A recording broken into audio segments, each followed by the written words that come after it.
I apologize that you did not get to hear the first video. That was the kind of thing that I wanted to talk about and share with you. But apparently, we're more remedial right now. So I don't want you to feel intimidated. And I want you to know I will do whatever I need to do to make sure that I communicate clearly and there's no misunderstanding.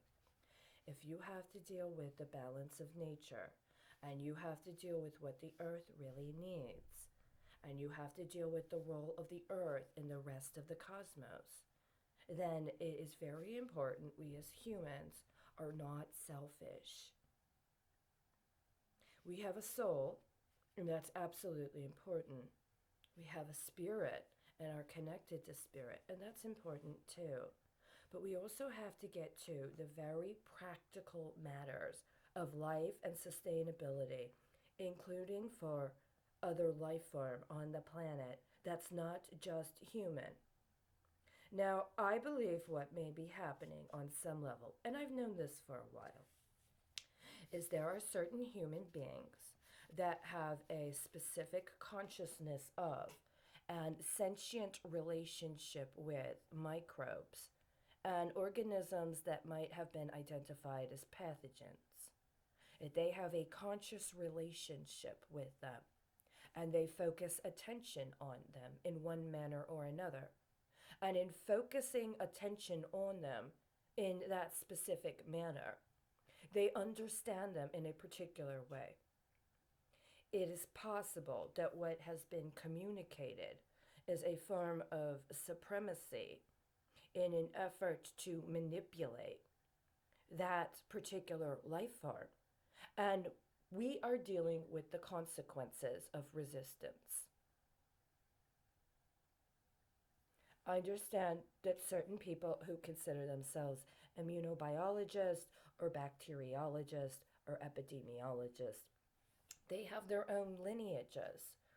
And in those lineages, they have their own understanding of techniques and they have their own understanding of people that would be considered experts. And insofar as that's the case, they approach their relationship with pathogens and with other kinds of microorganisms in a manner that is in accordance with that lineage or that is in resonance with those who apply those kinds of techniques. But there's others that have different lineages and different techniques. I encountered a methodology from another part of the world at one point in time. It's very different from the one I encountered when I was discussing matters with people who were predominantly at work in the United States. This was around the end of 2019.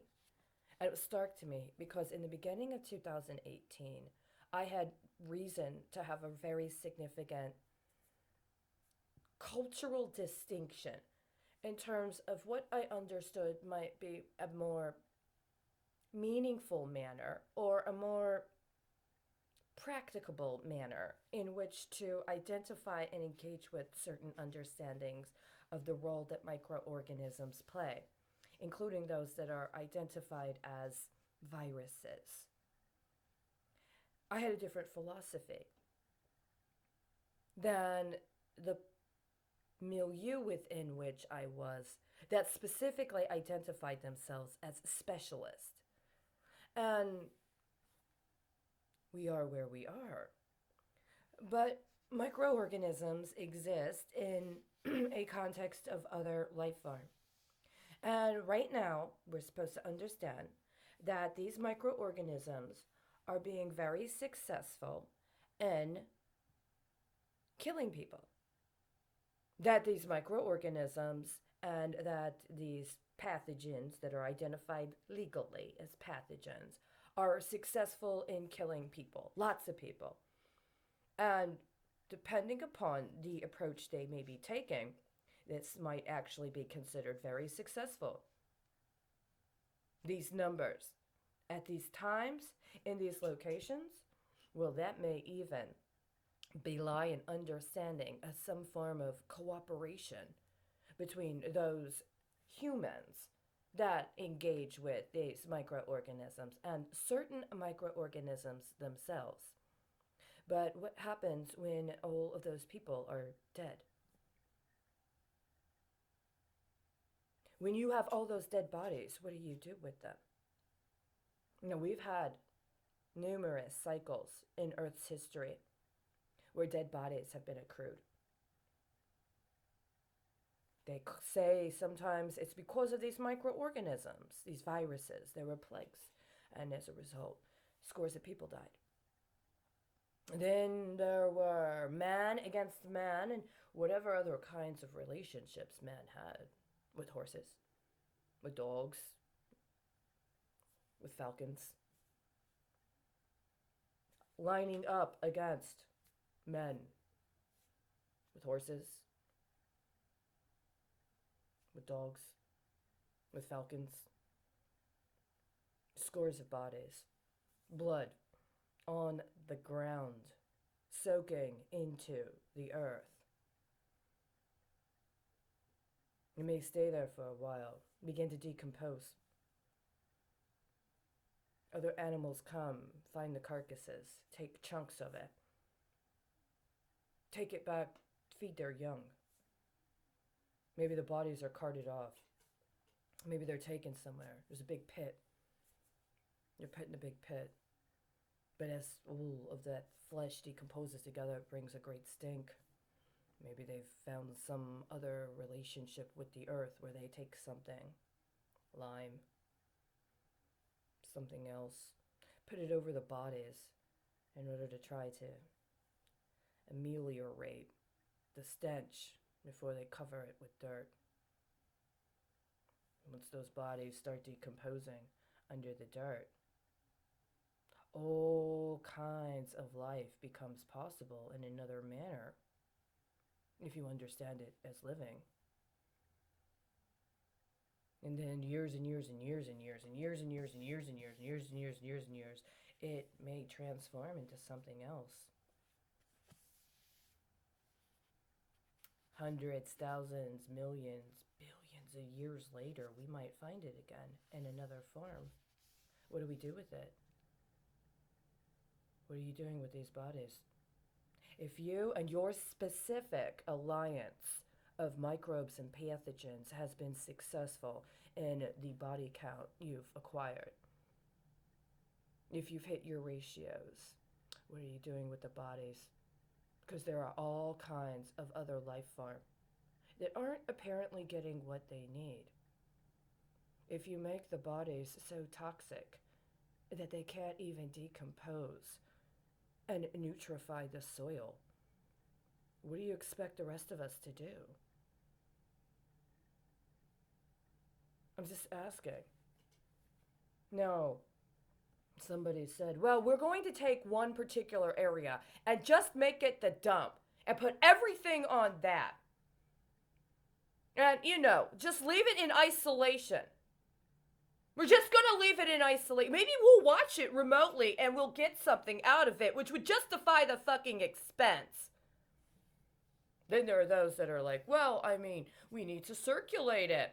Because then through circulation, if we circulate it, then we can mitigate against the accumulation of a certain kind of toxicity. It might be too unsustainable. Create something that with pressure could be incendiary, blow up, have an explosion. We don't want that kind of explosion. The problem is you just didn't clean up your own shit. You just decided you would let somebody else clean it up. And the thing is, you intentionally wanted to make it nasty and dirty. Why? Now we're getting into spite. If you had an alliance with a specific group of microorganisms and pathogens that said, you know what, I'm okay with you shocking me with electricity and ripping me apart with tweezers and getting all these idiots that don't know what they're doing in there to just think they can tear us up all over the place and then put some new components together with something else. Yeah, that's great. Oh, that feels wonderful. Because that's pretty much what you did. And every once in a while, you want to add something else in there. It's not even organic. And you don't even check in and you don't follow up. And at some point, you wanted to maintain a semblance of stupidity, I believe, because you already knew you fucked up somewhere and you don't want them to figure it out. So if they don't accept something that would allow them to be plugged into a circuitry that debases and degrades their sentience, so you can escape responsibility for the fact you engaged a sentient relationship with them to begin with. Well, I mean, now we are where we are.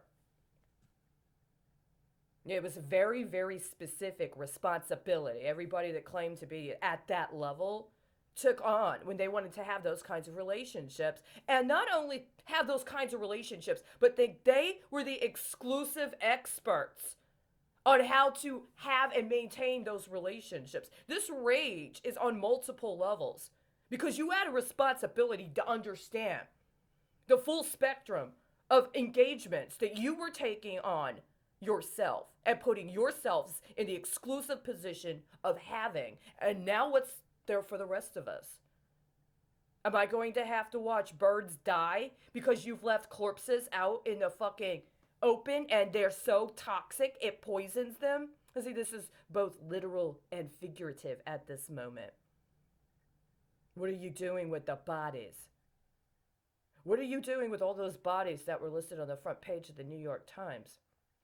What are you doing to them etherically if you expect someone in your fucking network to get a kickback for $39,000 a fucking pop every time you murdered somebody and wanted to credit it to a pathogen? See, what if there are pathogens and microorganisms you engaged a relationship with about being able to successfully accumulate numbers associated with a particular kind of paradigm.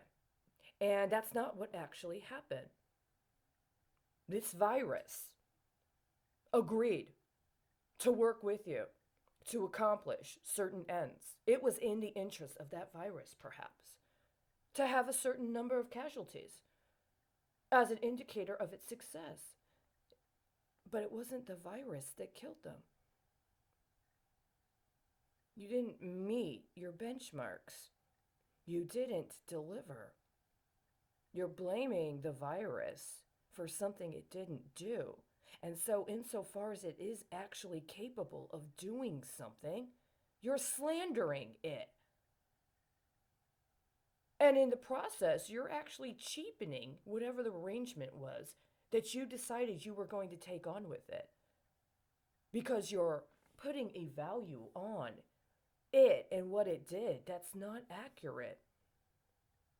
And so, what are you doing to the rest of the economic environment or the economy of whatever it is that you allowed yourselves to be put in this exclusive role and then to project onto every other kind of life form and mentality on the planet? I mean, do I sound crazy? Do I sound delusional?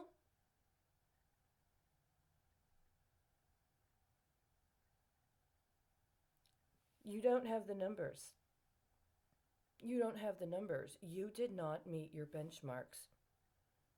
You don't have the numbers. You didn't meet your benchmarks. And there was so much massive, rampant fraud that you've made a lot very angry. I really wish in February of 2018 that rather than trying to deceptively make me into your drug porno queen, you would have understood that some of the problems you were having with your personal endeavors had to do with a methodology for communication that you just refused to engage. I'm sorry. I'm sorry to your allies. I'm sorry to the ones with whom you made these arrangements. There were other modalities and other ways of being that could have heard them and could have engaged in assisting and accomplishing whatever the objectives were in a manner that took into account a full spectrum of implications. If we were at a time when there needed to be a rebalancing or recalibration, including in the spiritual dimensions, by acknowledging the power of a alliance with microbes and pathogens, then it's obvious at this point the wrong people were put in that relationship, because now we're going to have to deal with the aftermath. We're going to have to deal with the aftermath because this was actually more than what was discussed, and without giving them support, where are we now?